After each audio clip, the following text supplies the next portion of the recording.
proof that it's healthier, i.e. things like lower heart disease, lower levels of obesity and cancer in vegetarian individuals, is actually more likely to be down to a better diet and lifestyle choices than necessarily to not eating animal meats. On the whole, vegetarians tend to live more consciously and tend to eat less processed foods, more fruits and vegetables, and a better quality diet in general. They also tend to have healthier lifestyles in other areas too. So it's a bit of a big jump to claim that the improved health is purely down to avoiding animal meats.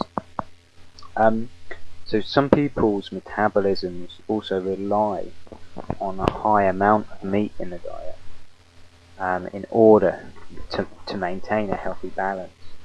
So, for example, those who rise from an ancestry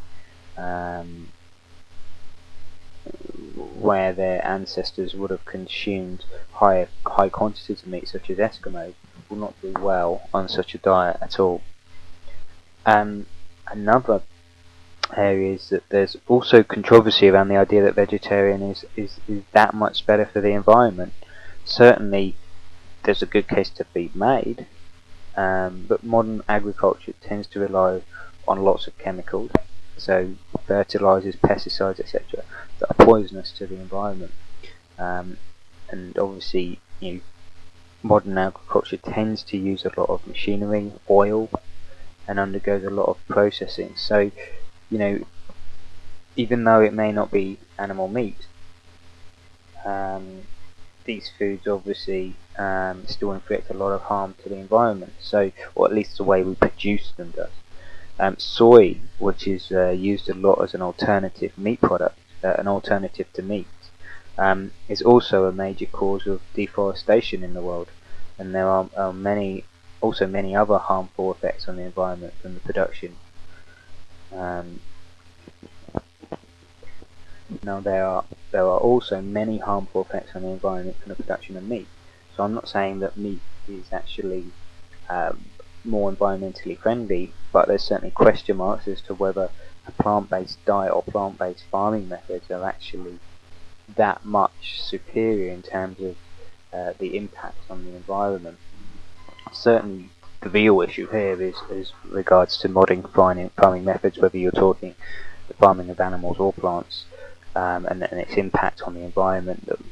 Really that's an area that needs to be addressed. Another area or reason that vegetarians give for avoiding meat is they don't like the thought of eating a living creature that is conscious and has thoughts and emotions.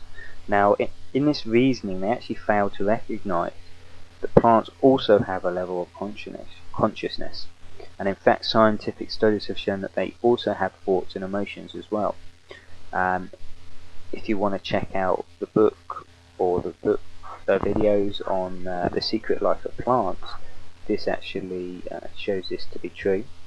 And in the same way that animals get stressed and mistreated in modern farming methods, and certainly during slaughter, plants also have a similar experience. Both plants and animals are conscious, and they both have thoughts and emotions.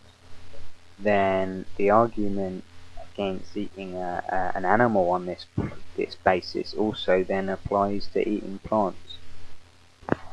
The next area I'd like to look at is veganism. Now, veganism is very much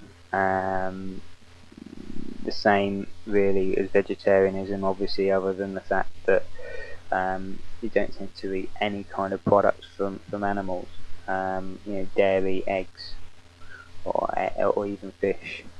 So the arguments for veganism, much like really the same arguments for vegetarianism, also that obviously dairy is not really particularly good for human health, and also much of the fish in the world are actually toxic. You find high levels of heavy metals and other toxins found in fish in the world today, unfortunately. So that's another good argument for veganism. Arguments against are very much the same as the arguments against vegetarianism. However, it's probably an even greater risk of nutritional deficiencies amongst vegans, particularly as very little proteins and fats are likely to be consumed, because they're going to be a lot harder to come by in the diet.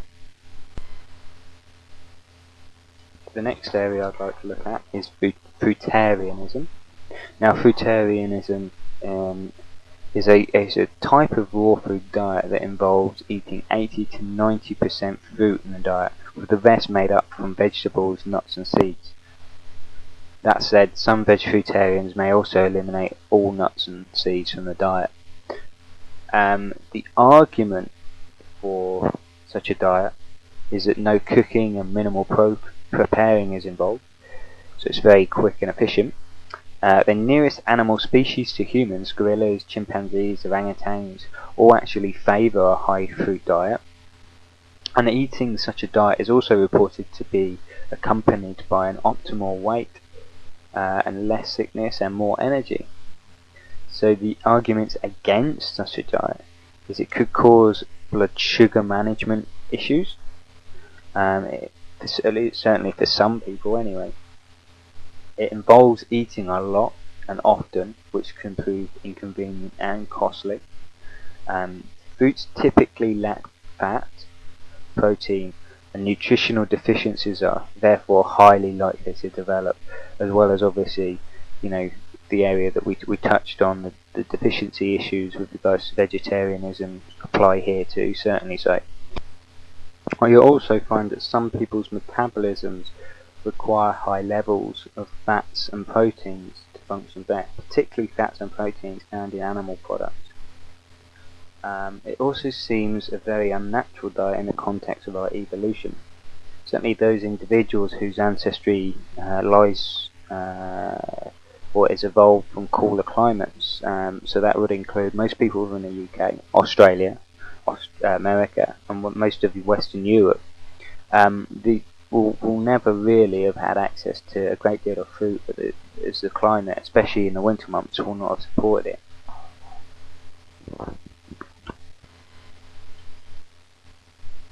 So the final area to really look at when it comes to raw foods, or the final area of raw foodism, is really the issue of raw meat. A diet that incorporates the consumption of raw meat is basically a raw meat diet. Typically, the diet will feature many other raw foods too. So the argument for raw meat consumption would be that fats and proteins will be undenatured and undamaged by any kind of processing or heat, which will in turn make them more healthier to be consumed. There's certainly much higher quantities of vitamins and minerals and antioxidants in raw meat, and there's also a good argument to be made that our ancestors of most of the world's population will have evolved eating raw meat. So you say that probably for most people in the UK, America, Australia and Western Europe. So the argument against raw meat consumption is certainly the higher risk of infection from things like parasites or fungi, bacteria, because the meat hasn't been cooked. There's certainly a much greater risk for this. There is also an argument to be made that it can take a while for the digestive system to adapt to consuming such foods, especially if someone's eaten a lot of cooked foods in the past. Another argument is that it requires a strong immune and digestive system in order to break down the meat and prevent the development of any kind of infection. It makes eating out certainly a little bit more challenging. We'll also find animal products take a lot longer to digest, so potentially raw meat's going to sit around in the gut a lot more. And there's also a good argument to say that meat, and in particular raw meat, will not be suited to metabolism of anyone, particularly those that need much more carbohydrates and less animal products.